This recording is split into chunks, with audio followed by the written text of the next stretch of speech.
Israel unleashed a barrage of counterstrikes against Gaza as the attacks continue for a third day following the surprise assault by Hamas, a Palestinian militant group. Secretary of State Antony Blinken outlined two directions in which this latest conflict can take. Let's watch. There are really two paths for the region. One is a path of much greater integration, much greater stability, and a resolution of the challenges between Israelis and Palestinians, including equal measures of democracy, of opportunity, of justice, and dignity for both Israelis and Palestinians, or the path that Hamas is engaged in, a path of terror, of wreaking havoc in people's lives. Speaking to CNN's Christian Amanpour on Sunday, Palestinian National Initiative leader Mustafa Barghouth said he does not believe Hamas is to blame for the unrest, pointing to Israeli settlers in the West Bank instead. I think this situation that has evolved is a direct result of the continuation of the longest occupation in modern history. Israeli occupation of Palestinian land since 1967. This is 56 years of occupation that has transformed into a system of apartheid. Meanwhile, according to the Wall Street Journal, Hamas said Iran supported its attacks on Israel, and former Vice President and GOP presidential candidate Mike Pence blasted President Biden's strategy with Iran, specifically pointing to the recent U.S.-Iran hostage exchange and unfreezing of $6 billion of Iranian funding, claiming that this, quote, set the conditions for Hamas's attack on Saturday. This notion, let's watch. No U.S. Taxpayer dollars were involved. These were Iranian resources that Iran had accumulated from the sale of its oil that were stuck in a bank in South Korea. They have had from day one, under our law, under our sanctions, the right to use these monies for humanitarian purposes. They were moved from one account to another in another country to facilitate that use. As of now, not a single dollar has been spent from that account. And again, the account is closely regulated by the U.S. Treasury Department, so it can only be used for things like food, medicine, medical equipment. That's what this is about. Here to help break down the conflict is Trita Parsi, co-founder and executive vice president of the Quicy Institute for Responsible Statecraft, and Stephen David, professor of international relations at Johns Hopkins University. Welcome to both of you. Thanks for joining us. Thank you. Dr. Parsi, I'll come to you first. We heard Antony Blinken talking there of two paths that could be taken. One of them, a path of more integration of Palestinians and Israelis. How sanguine a view is that, given that groups like Amnesty International have characterized Israel as an apartheid state because of its unwillingness to have a kind of equal treatment of Israelis and Palestinians within the state of Israel? Well, I think you put your finger on it in the sense that that is the problem of this very simplistic view of two paths. Even when if one wants to reduce it to two paths, reality is that what the Biden administration has pursued with the Saudi-Israeli normalization would not bring about what he called for, that equality of a two-state solutions. The Palestinians, for instance, requested that as part of that normalization deal, there would be a UN recognition of a Palestinian state, and the Biden administration flat out rejected it. So it's another effort that unfortunately seems to be cementing an occupation that will continue to bring about a tremendous amount of instability and suffering, both for Palestinians and for Israelis. So the path he's talking about in some ways is the right path, but it's not the path that the Biden administration has chosen. Professor David, what do you make of this idea that the funds returned to Iran, fine, not being used specifically for this cause, but of course money is fungible. So does that make sense? The idea that we can say, well, none of that funding was involved in the attacks. Whatever they spend that on, then the money that they would have allocated if they were involved in training or supplying, that's money that could be spent on that. It doesn't matter if specifically that fund is not used. I think the funding is a side issue. That's not the crux of the matter. Or whether this money was released to Iran or not was not central to what happened on October 6th. And I think we have to be clear here. The issue is not Israeli policy, Israeli occupation, or anything that Israel has done. What we have seen is roughly 1,000 Hamas terrorists, not militants, terrorists, go into Israeli homes, murder civilians, as many as they can, rip children from their beds, put them in cages, and take them into Gaza. This is a barbaric atrocity that cannot be explained by looking at what Israel does or doesn't do. And it needs to be condemned by all well-meaning people throughout the world. There's going to be a massive retribution. And I must say, it pains me to think of the innocent Palestinians who will be hurt and killed as part of this retribution. But the blood on their hands rests with the Hamas leadership and probably Iran, who met with the Hamas leadership as well as Hezbollah shortly before this attack. And let's not kid ourselves. Hamas could not exist without direct Iranian support. And if nothing else, this has shown the nature of the Iranian regime. Khamenei's tweet, the leader of Iran, celebrating this attack, posting a video where 260 innocent civilians were murdered at a dance festival. This goes beyond the bounds of any sense of norms of international conduct. And I, for one, have lost patience with this on the one hand. On the other hand, both sidism. This is barbarism, plain and simple. Professor David, it's interesting to me that you brought up the specific example of the kids in cages, because that has now, this specific image and I think short video clip that has been circulating has now been fact-checked as actually Palestinian children in cages. And many people have noted that certain celebrities and other public figures who posted that image in disgust when they believed it was Israeli children in the cages seemed to have very little to say once it was fact-checked and revealed to be the conditions that Palestinians have been living in long before the violence that emerged over the weekend erupted. So what do you say to folks that this is emblematic of the imbalance in media coverage and the ignoring, basically, of the longstanding conditions that Palestinians have been under? And push back when you say, well, this isn't about the occupation of Palestine. This isn't about the conditions of Palestine. Given the media framing that you've just discussed, and given the violence that has been done to Palestinians in the normal course of action, and given the statements from Hamas as to why they have engaged in this way violently, that is exactly what it's all about. Hamas is a terrorist organization. It's not just me saying this. It's not just Israel saying this. It's the European community saying this. It's the United States saying this. There is no question that over 100 Israelis were ripped from their homes and are now prisoners in Gaza. How can that be justified? If Hamas militants went into your home and took your members of your family and put them in who knows where, how can this be justified? There are many of us, including myself, who have grave problems with many Israeli policies, including the occupation. But in no way, and we have to begin with this, in no way does this justify the barbaric act that was committed. Moreover, what does the Hamas leadership expect after doing something like this? It expects a massive Israeli retaliation, which shows that the Hamas leadership doesn't give one whit of care about the people under its rule.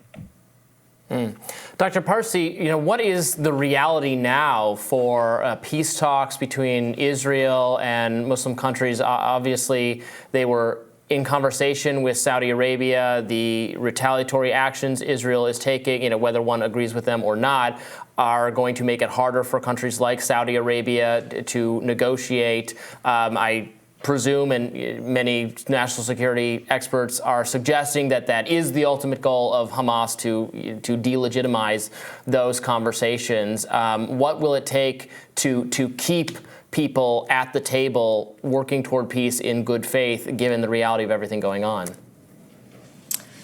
Well, I think the premise of the question that agreement would bring about peace, I'm not buying into that, because we saw the Abraham Accord with several normalizations between countries that were not at war with Israel. And all it did is that it pushed the Palestinian issue to the side.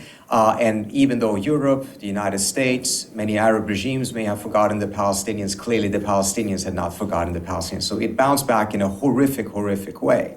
So on the premise of it, I don't know if I completely agree with the way that you phrased the question, but as to the question of what happens now, I think that deal had significant problems to begin with. Those problems have grown tremendously over the weekend. The Saudi statement in regards to the Hamas attacks echoed essentially what both Qatar and Iran were saying, in which that they pointed to the occupation as a root cause of this. The Saudis are probably going to have a higher price now to pursue this path further at a time in which the Israeli political establishment and society as a whole will have no appetite whatsoever to give any concessions to the Palestinians. So at least in the short term, it seems to have taken a major blow. But it also points to a fundamental premise of this issue, which was the belief that there could be an agreement that could be found that essentially, as Jared Kushner phrased it, moved beyond the Palestinian issue. I think the horrific events of this past weekend shows that that is a very, very dangerous calculation. That the belief that an occupation simply can be managed, there may be some problems every once in a while, but nothing significant, is not tenable. And people are dying on both sides as a result of it. So not only is it a short-term political blow, but I think also that it may raise question marks as to whether the premise of that approach, which was designed to move beyond the Palestinian issue, is one that actually can be pursued in the future. Dr. Parsi, one of the preceding realities to this conflict is that the idea of a two-state solution has become a fantasy to many folks as the encroachments by Israel into what was once Palestinian land and homes. There was an allusion earlier to someone coming into your home and kidnapping you and taking you hostage and the like, but I do think it's worth noting the extent to which so many Palestinians have been displaced from their homes and feel like they are, in fact, endeavoring to reclaim what was once theirs. That because there have been so many encroachments, that the idea of a contiguous two-state kind of a solution has largely fallen by the wayside. And to that end, people have been noting that it is settled law in the international humanitarian legal community that wars of national liberation, according to the Geneva Convention, people can protect themselves with armed conflict in order to resist colonial occupation. You know, at what point is this situation rightly characterized as people resisting an armed occupation and consistent with international law, as opposed to the way that Professor David characterized it as a militant terrorist action?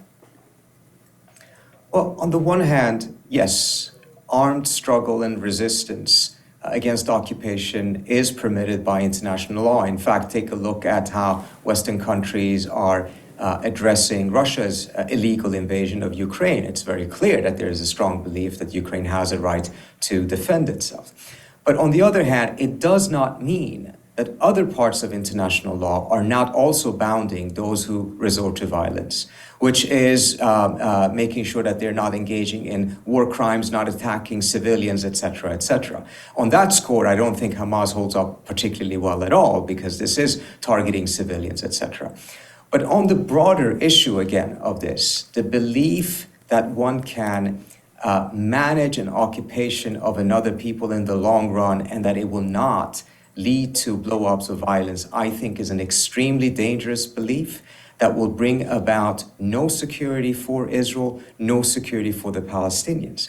I think there was a belief in the last decade that as a result of the Arab Spring and Arab countries turning inwards because of their own internal problems, that everyone essentially had forgotten the Palestinians. And as a result, as long as there were no external countries supporting the Palestinians, the issue would either go away or would be managed. I think that, again, was a very, very dangerous and problematic belief, because even without the support of Iran, and I think Professor David is correct that the Iranians have been providing weapons and technological support to Hamas. Whether they have been involved in the operational element of this attack, I think is a very different question, and I question the Wall Street Journal report on that. But nevertheless, even if they were not doing so, I think, again, it's dangerous to believe that an occupation can go on for decades and decades without it leading to horrific results for both sides. Professor David, want to give you the last word. Obviously, we're seeing the Israeli government undertaking retaliatory efforts to root out Hamas, getting, getting a lot of verbal support from Western leaders, from U.S. leaders, talks of aid packages underway. I think the Pentagon's already committed to sending money. What do you make of the response you're seeing, and how do you think the Israeli government should handle this moving forward, including questions I'm sure Benjamin Netanyahu is going to have to face about intelligence failures that allowed this to occur? Well, let me just say, just take a step back and remind you and your co-host that the Palestinians have been offered a state on several different occasions, beginning in 1947 with the UN resolution. It has repeatedly turned down an offer of a two-state solution, and instead is engaged in terrorism, which has left the Palestinians in a horrible plight. And the efforts to justify this barbaric act that your co-host Brianna seemed to put forth, to me, is just intolerable. That said, yes, there will be a lot of soul searching in Israel as to how the surprise attack was allowed to do the damage it did. And so far, the international community has stood by Israel. Whether that will continue over the long term remains to be seen. But Israel, fortunately, has a strong ally in the United States and in the Western world. Israel is strong itself. Israel will prevail. And I grieve for the innocent Palestinians who are going to be hurt and killed as a result of this barbaric act. But as I said before, the blood of those innocents belong to the Hamas leadership and those who support them. I certainly agree, Professor David, that Israel putting those Palestinian children in cages was barbarism, and I'm happy to call out barbarism on both sides when I see it. Thank you both for joining us today. Well, you know what? Not every issue is totally even-sided, and I really wish you had a bit more objectivity as a journalist, because I certainly don't see it. I wish that the broader scope of journalism that we've seen over the last 50 years of this conflict had been more balanced in a way that perhaps would have prevented us from getting into the conflict and the violence that we saw emerge over the weekend. Unfortunately, I think the longstanding concerns of Palestinians have been ignored and, in fact, exacerbated by contributions from the U.S. government and military funding. And that is, in fact, the precondition, I think, that Dr. Parsi is speaking to, which unfortunately is leading to all of this bloodshed on both sides that is, of course, enormously regrettable and tragic. But I appreciate. Well, maybe at some point you'll realize that the Palestinians bear some responsibility for their plight. I hope you do at some time. And I hope at some time you will acknowledge that the Israeli government, which is an occupying force over people that existed in that territory for a very long time, bear responsibility for displacing people from their homes, placing them in an open-air prison, and putting them in conditions which has been described by Israeli officials and groups like I have on numerous occasions, publicly and not, criticized the Israeli government. Sounds like we're on the same page then. I appreciate you both for joining us. Regarding the Palestinians. I appreciate you both for joining us. Thank you very much. Thank you.